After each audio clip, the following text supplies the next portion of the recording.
am Chelsey Lowe, and this is Feed the Beast, a podcast where I interview leaders and entrepreneurs in the food industry.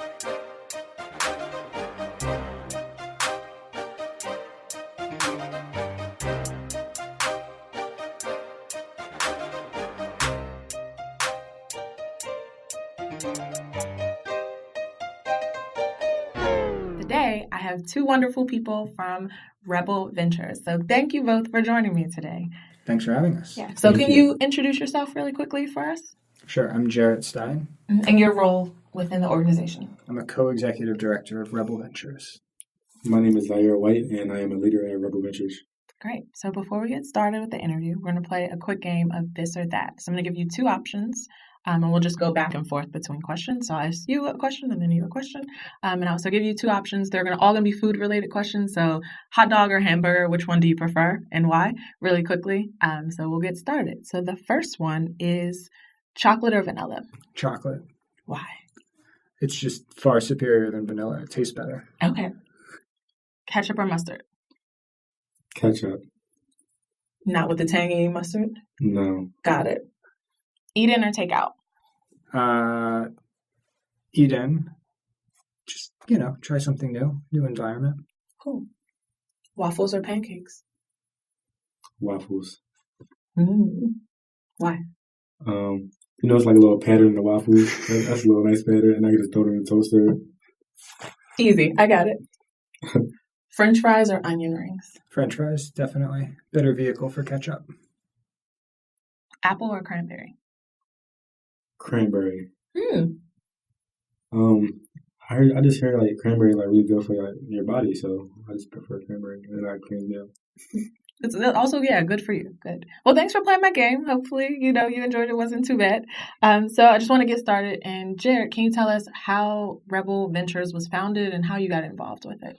Absolutely. So I was a nutrition teacher in Philadelphia in middle schools working with the Agatston Urban Nutrition Initiative. I was working in 4 middle schools. This was in 2009, 2010, 2011-ish. I was the worst nutrition teacher. I'm sure you were. Yeah, no, trust me, I was. We can get some of my former students in here to validate that. But it was very difficult, and I really wanted to be a good nutrition teacher, so I didn't want to give up. I wanted to figure out how to encourage kids to eat healthy fruits, vegetables, that sort of thing. So instead of giving up, I kind of said, students, how would you create a healthier school? And the students had amazing ideas. It wasn't me telling them what to do to be healthy. It was them telling me how they would want to create a healthier school would be healthier. And one idea they had in this classroom at Pepper Middle School, 8th graders, was let's make healthy snacks. There's not enough healthy, affordable snacks around. So we transformed the classroom into a kitchen, and they started designing a healthy snack. And it turned out to be this little granola bar. And it tasted okay, but they really were able to convince their school community that this is an important thing to eat. So you kind of saw there the power of youth driven ideas and creation, and then also peer influence. The school closed. The middle school students became high school students.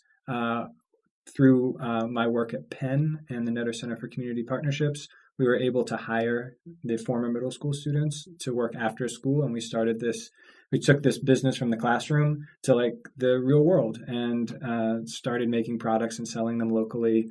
The crew called themselves Rebel Ventures, and this was about 5 years ago. So a lot has then happened in the 5 years, but that's how we began.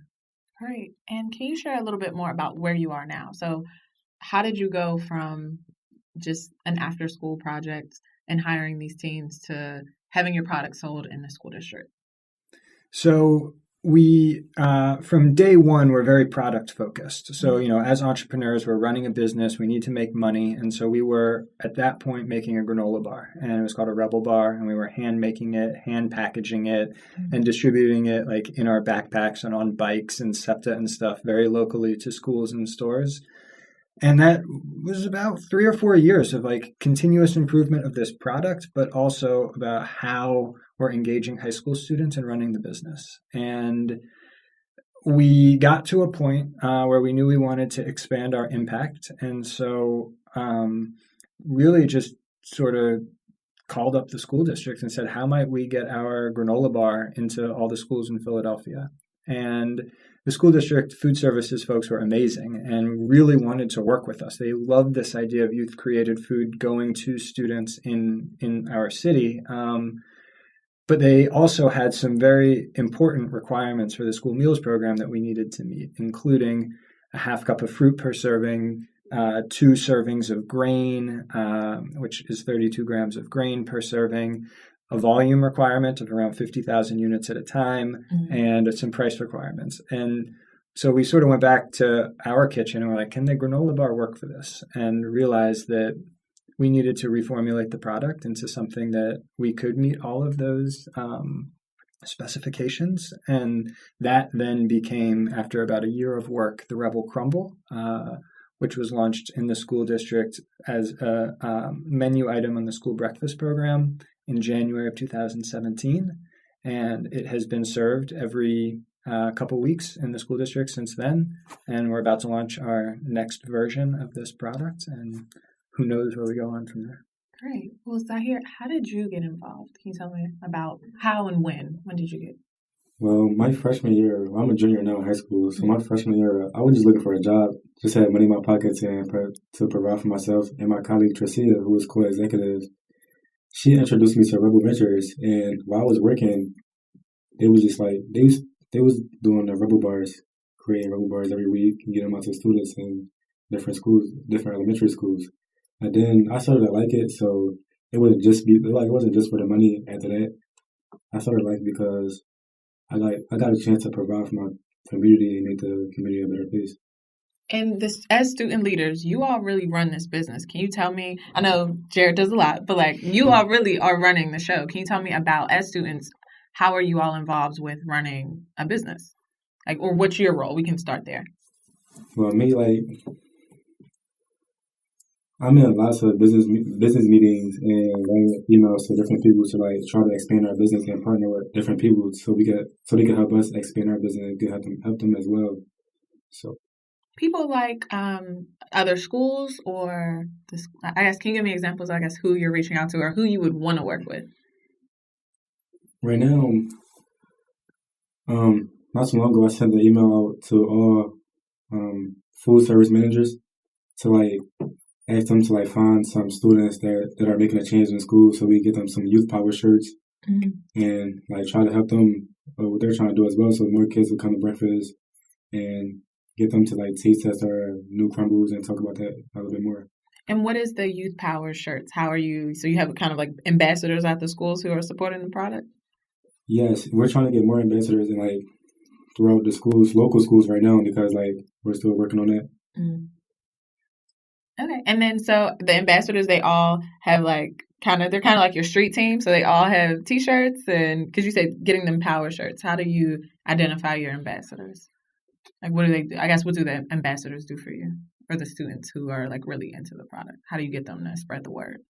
Well, they'll talk to them about talk to them with their friends about the product and how they should taste the product, get them to like taste it, follow us on social media, help us gain like more popularity with the product and so we can sell more.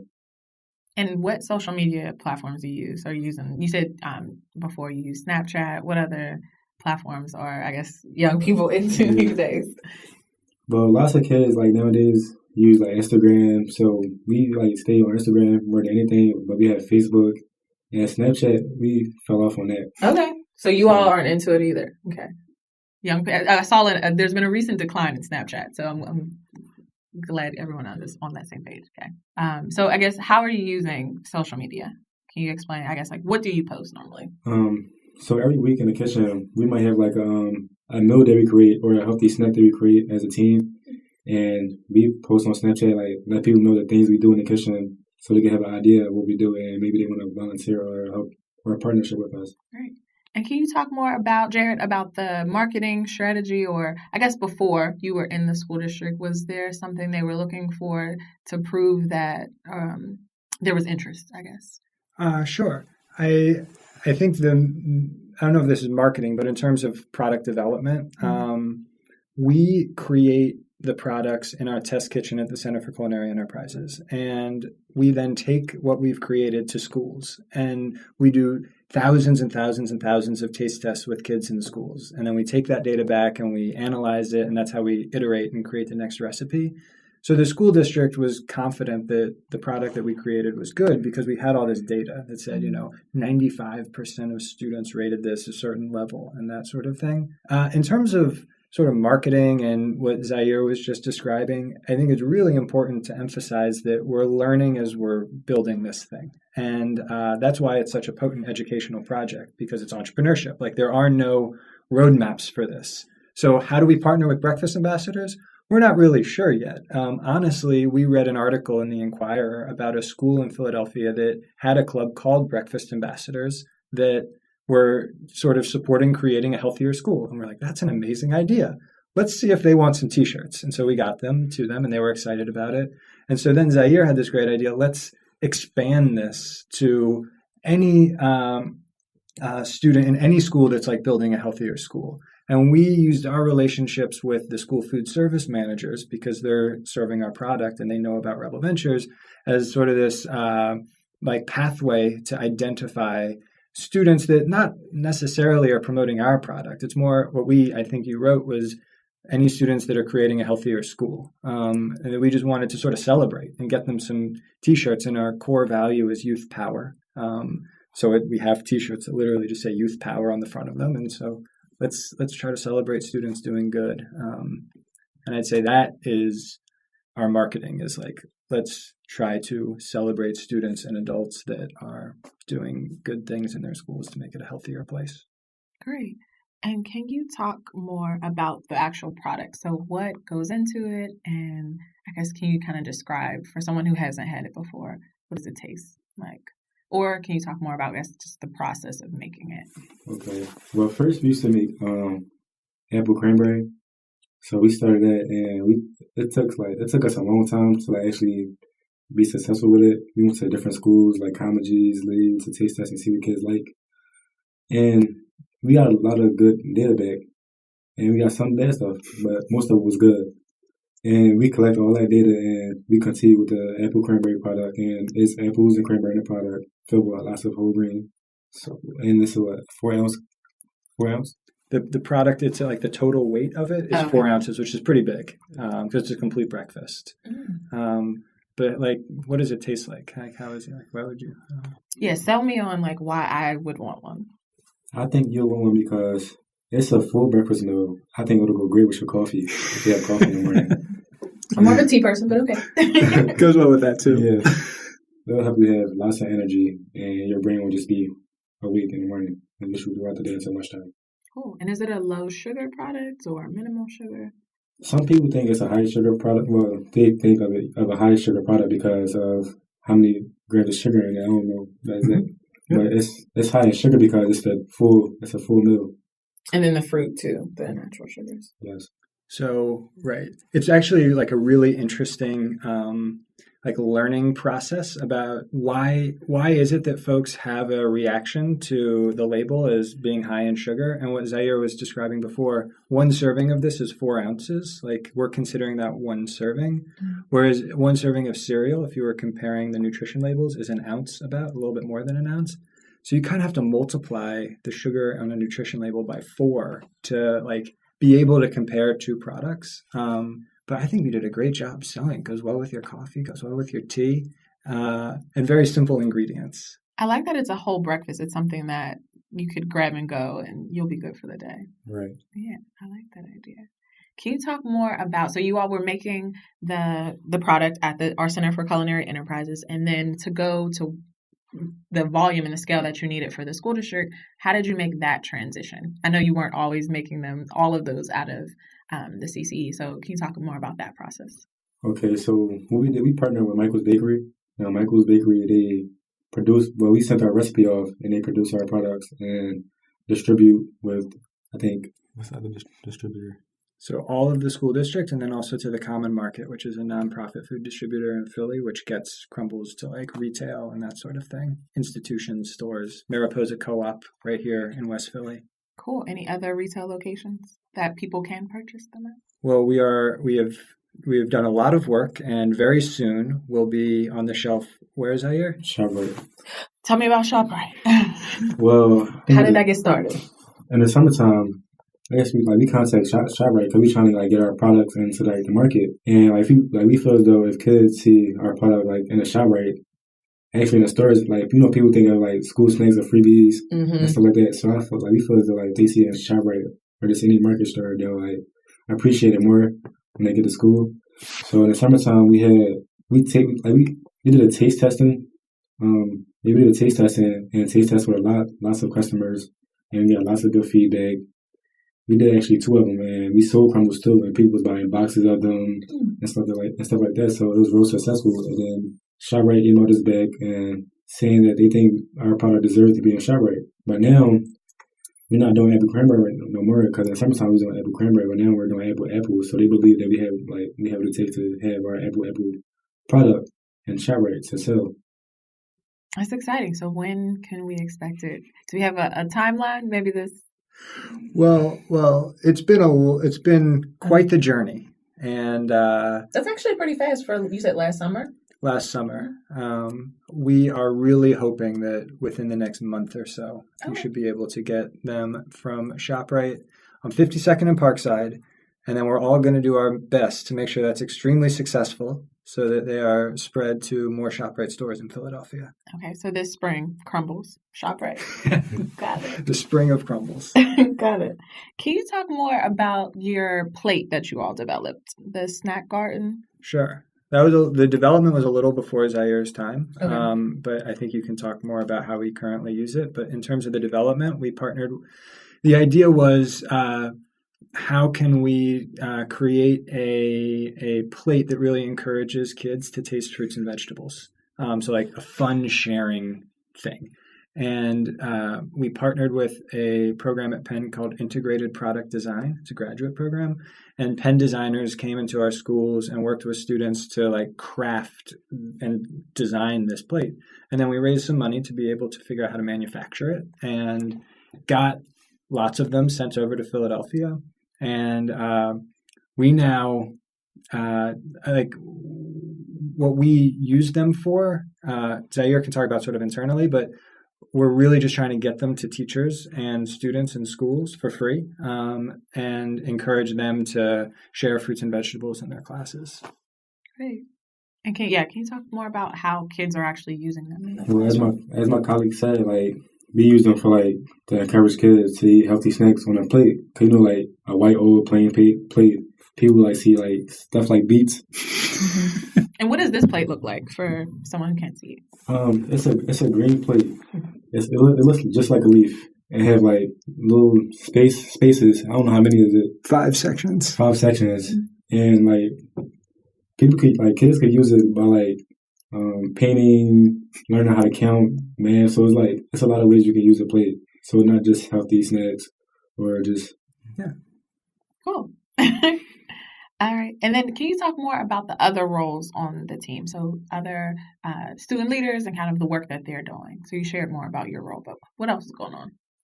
Okay, so we have crew members. We have about, I think, 8 or 7 altogether. And we all just come together and create healthy deliciousness for kids in schools to make their life much easier and give them a tasty and good healthy snack to have for breakfast. So do you all meet weekly, or I guess how often because this is a job for you all, it's a business that you're running. How often are you meeting? And I guess what's the time commitment for how long are you meeting? It's about 10 hours a week. We work Mondays, Wednesdays, and Fridays. Mondays, if we have meetings and work on projects, we have meetings to see what we're gonna do throughout the week and see what we accomplished the week before. And after the meeting, we do our projects and do stuff to expand our business and write emails, contact people, and try to expand our business more. And Wednesdays, we are in the kitchen and where we do research and development and create smart products to expand our business as well. Can you share any new products that you have tried that maybe didn't work? That I know you don't want to share any of your secrets, but can you give me some examples of things that you all are in there cooking up? We try lots of different stuff. What was the funniest one or the silliest one? I don't think I was there for this one, but we made blueberry chocolate chip crumble. Okay. And I don't know how it turned out, actually, but it was interesting because it was like something new. So we just experimented with lots of different things. We tried crumb cake, pineapple cake, try to see like what like kids are like and put different flavors together and see try to find a good combination.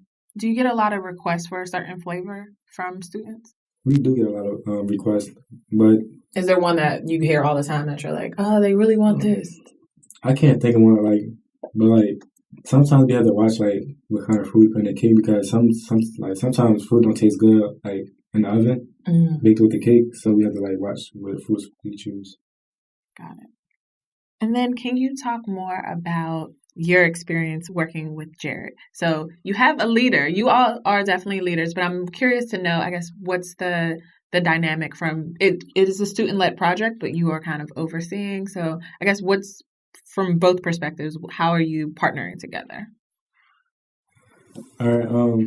Since I've been working at this business, I feel like it taught me a lot. Because before I came to this business, I didn't know anything. I kept like mastering lots of things to like become a leader and learn new things that I could teach other people that's coming after me. And I feel like this is getting me ready for the real world. And like if I want to go to school for business, I'm doing lots of stuff that people my age and business are not doing. And by the time I go to school for business, I want to go to school for fashion design and probably open up my own store like for clothing.